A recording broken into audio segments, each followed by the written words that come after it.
안녕하십니까.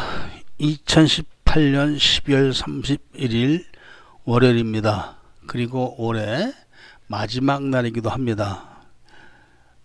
코페스 동반자 방송을 애청해 주신 분들께 새해 복 많이 받으십시오 라는 인사를 드리겠습니다.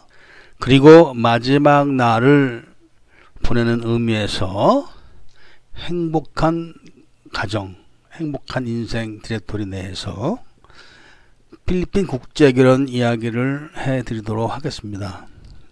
제가 오늘 이런 방송을 해드리려고 결심을 한 것은 사실 많은 분들이 이 결혼에 대한 이야기를 문의를 해옵니다.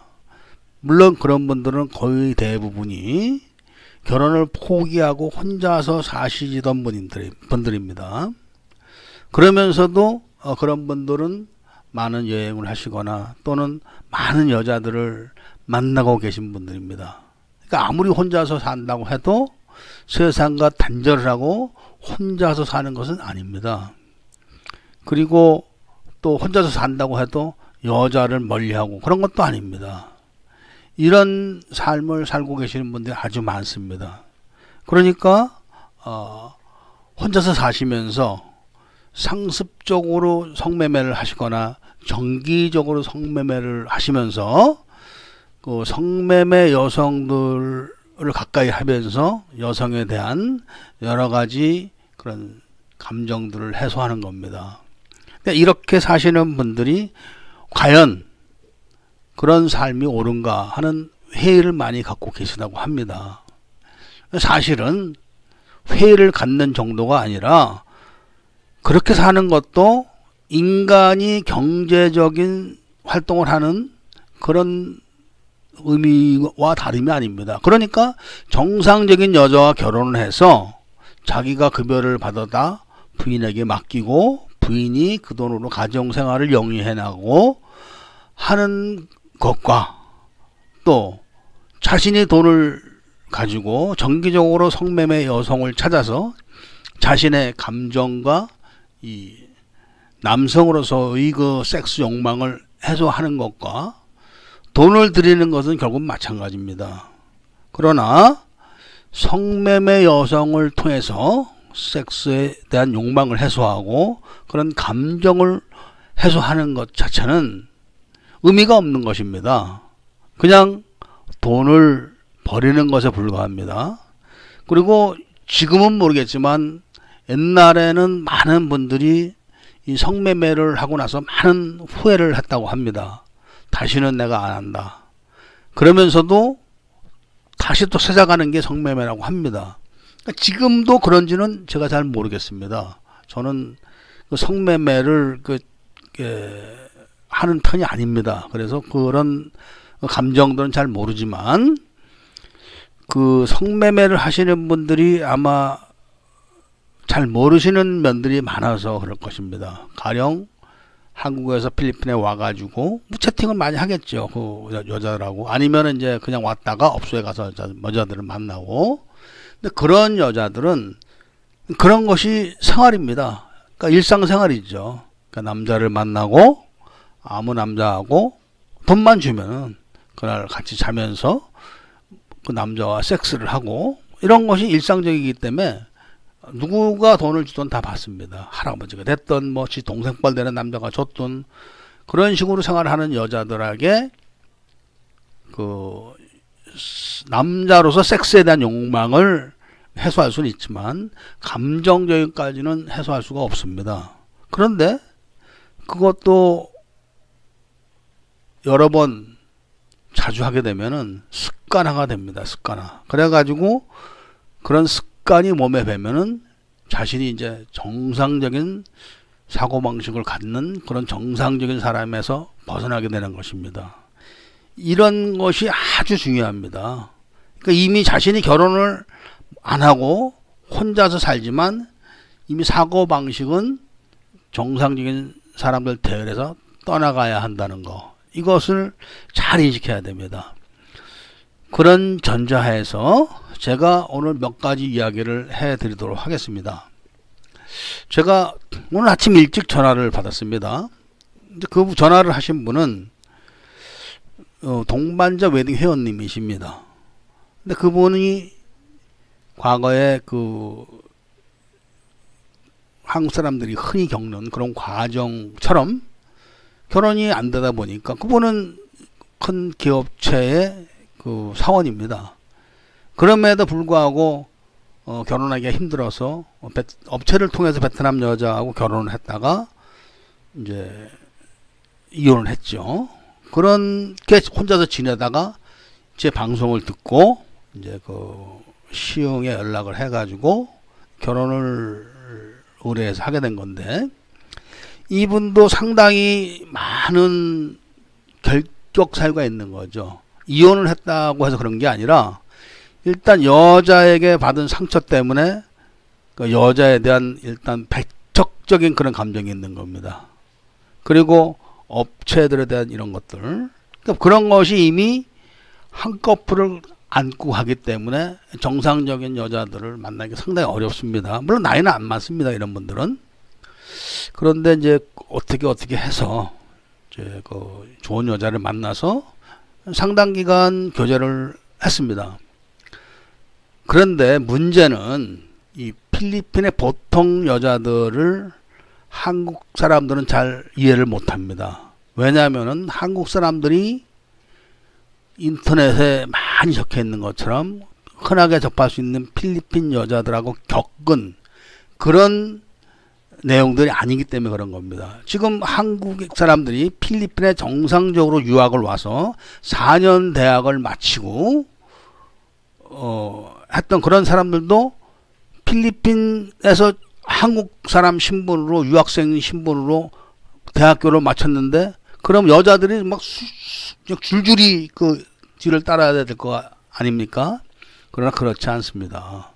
그렇게 쉽게 결혼이 되는 게 아닙니다. 필리핀 정상적인 사람들은. 그러니까 이분도 마찬가지로 결혼을 빨리 하고 싶다, 이렇게 자주 말씀을 하시면서 그 교제하는 여성분과 그 대화를 나누면서 이 여자가 무지하게 착하다, 이런 거는 의심을 하면서도 그거는 분명히 자각을 하고 계셨습니다. 정말 착한 것 같다. 착한 것 같다가 아니다, 착하다.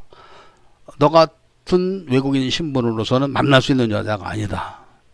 이렇게 제가 얘기를 했습니다만은 오늘 아침에 전화를 해서 어제 갑자기 연락이 왔는데 영상 통화를 했다.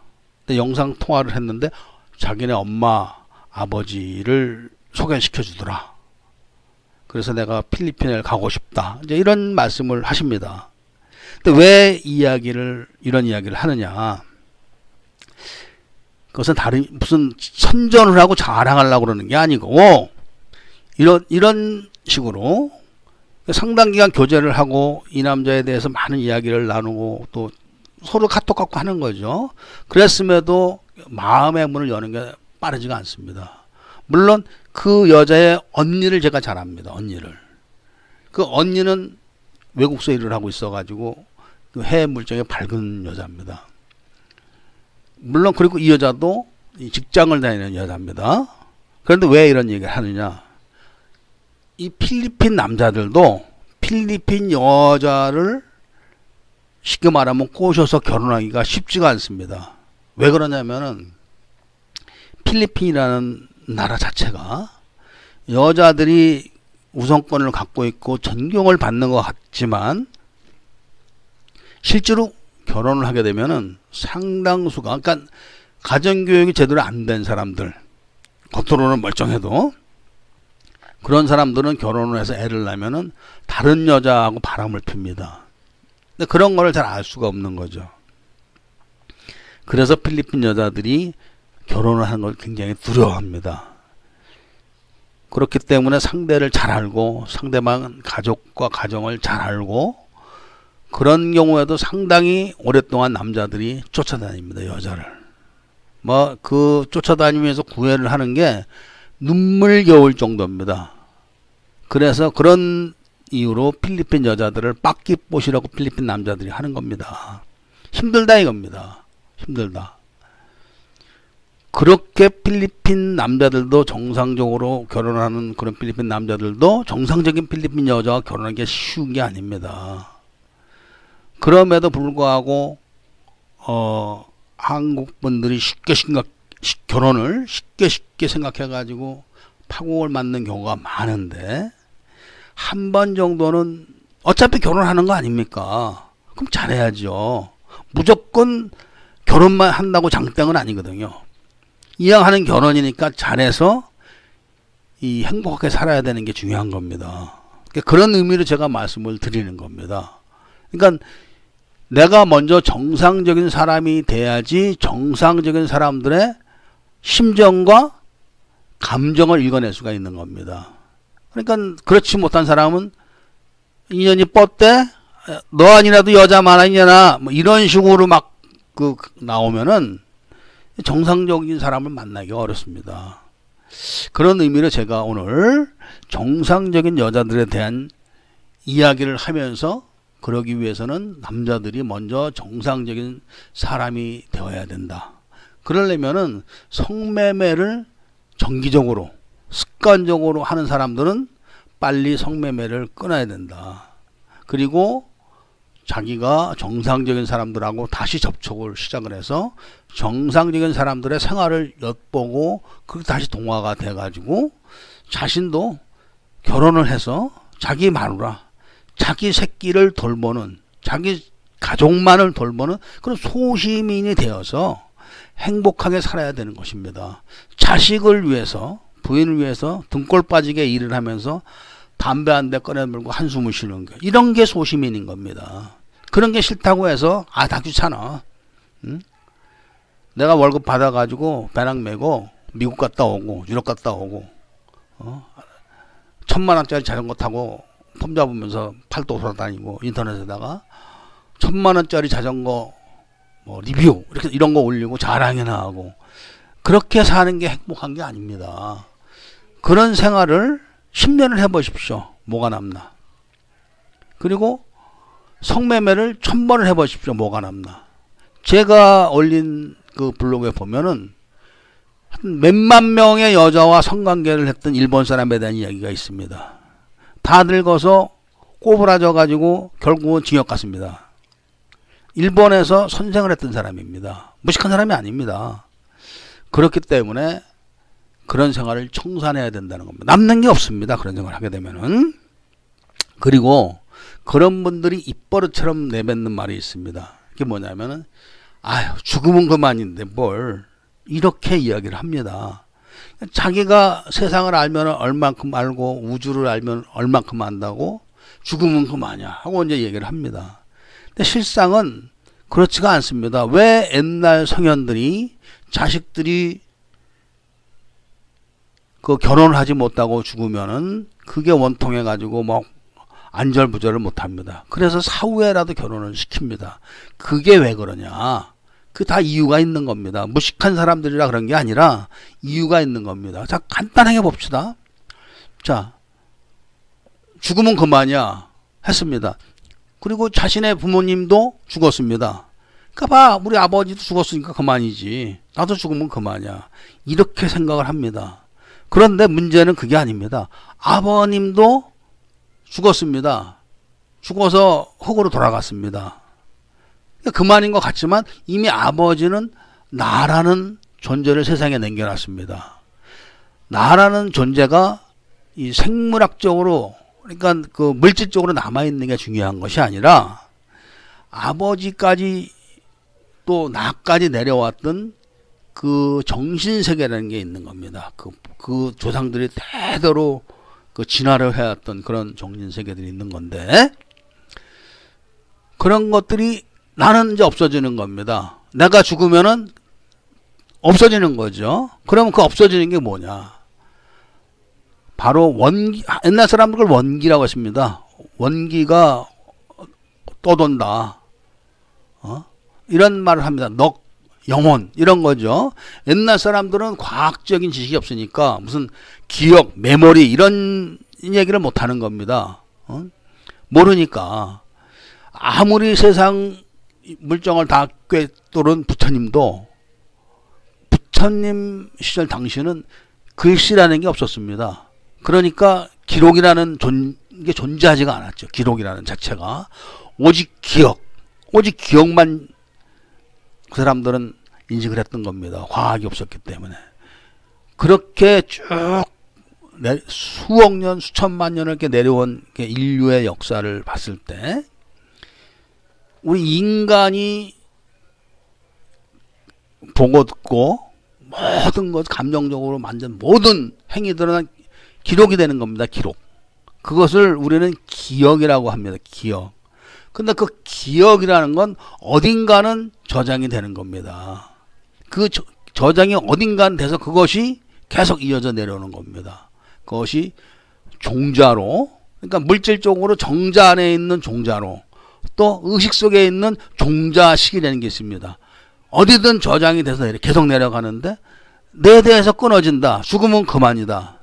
죽으면 그만이 아닌 게 그 종자가 어디로 가겠습니까? 갈 데가 없는 거 아닙니까? 그럼 우주의 법칙이라는 거는 우주 전체에 있는 에너지 질량은 불변의 법칙이 존재한다고 제가 말씀을 드린 적이 있었습니다. 아인슈타인 같은 과학자들이 다 과학적으로 숫자로 수학으로 증명을 한 겁니다. 그런 것이 얼로 화를 하느냐. 얼로. 그 우주에서 인간이 일정한 양이 죽으면 그 일정한 죽은 양만큼은 다른 것이 나타나는 겁니다. 왜냐하면 우주는 그 물질과 반물질이 있습니다. 우주 자체가 그렇게 존재가 된 겁니다. 가령 우리가 그 전자를 보면은 전자 바깥에 이렇게 마이너스라고 이렇게 적혀 있는 거 많이 볼 겁니다. 그 물리책에서. 그 반대되는 물질이 우주에는 또 있다고 합니다. 그게 반물질입니다. 그 미국서는 그런 걸 이용해서 폭발물까지 만들어 실험 다 하고 앞으로 미래의 에너지원이라고 하지 않습니까? 그러니까 우리가 죽었을 때 우리가 갖고 있던 모든 기록들은 다 어디로 갈까요? 인간으로는 이미 끝난 겁니다. 결국은 화생, 다른 것으로 태어나게 되는 겁니다. 그런 게. 내가 죽으면 끝나는 게 아닙니다. 이것은 제가 무슨 저놈 미쳤네 이렇게 말씀을 하실 분들이 많겠지만 이런 건 과학적으로도 이미 증명이 된 겁니다. 물리적으로 다 실험을 거친 겁니다. 단지 인간이 죽었을 때 인간이 그동안 그 인간이 갖고 있었던 에너지들, 그러니까 그 보고 듣고 느꼈던 그런 기록들, 그 기록들이 어떻게 인간이 존재 갖고 있는가는 과학적으로는 지금 밝혀지지 않았을 뿐입니다. 단지 정자로 해서 난자와 만나서 다시 그 정보가 전달된다. 이런 정도만 알고 있는 거고, 그 정자는 사이즈가 얼마고, 물질은 뭐 단백질이 어떻고, 이런 정도만 알려져 있는 겁니다. 그리고 머릿속에 들어가 있는 그런 기록들은 어디에 어떻게 존재가 돼서 어떻게 가는, 이런 거는 접근도 지금 못하고 있는 겁니다. 그런데 그것이 사라지는 게 아닙니다. 그렇기 때문에 옛날 사람들은 처녀, 총각, 귀신에 대한 이야기를 하는 겁니다. 그래서 사후결혼이라도 시켜주는 겁니다. 그런 게 존재한다는 거를 뛰어난 사람들에 의해서 구전이라도 됐기 때문에 어렴풋이라도 아는 거죠. 그래서 이런 이야기를 제가 하는 이유는 그런 것을 합리화시키고 뭐 이런 게 아니라 어찌 되었든 간에 혼자서 자기만을 위해서, 자신만을 위해서 사는 것은 좋지 않다는 것입니다. 왜 좋지 않느냐? 남는 게 없는 겁니다. 남는 게. 인간으로 태어났을 땐 뭔가 남겨야 되는 겁니다. 그것은 궁극적으로 사랑입니다. 사랑. 그러니까 사랑을 해야 됩니다. 인간은 누구를 위해서 살아야 됩니다. 그 사람 인자라는 게 인간은 혼자서 못 살기 때문에 두 사람이 기대야 된다고 했기 때문에 한문으로도 사람 인자입니다. 한문으로도. 사람은 그렇게 표현합니다. 그러니까 인간은 사랑을 누구에게 주어야 됩니다. 그래야지 인간으로서 보람을 느끼는 겁니다. 그런데 그런 사랑을 기껏해서 창녀에게 갖다 바치고 이렇게 해서 되는 게 아닙니다. 그래서 오늘은 제가 올해 마지막 보내는 날에 이런 말씀을 드리는 것은 그런 생활을 하시는 분들이 셀 수 없이 많습니다. 숫자적으로 500만이 넘는 거 아닙니까? 지금 대한민국에. 그런 분들이 눈높이를 낮춰서 자기 능력에 맞는 가정을 꾸리시면 됩니다. 능력은 안 되는데 눈높이를 높여가지고 그런 가정을 꾸미려고 하니까 혼자 살아야 되는 겁니다. 그러니까 눈높이를 낮춰가지고 자기가 사랑을 하고 베풀고 사랑을 받는 그런 인생을 살아야지 무언가가 남는 겁니다.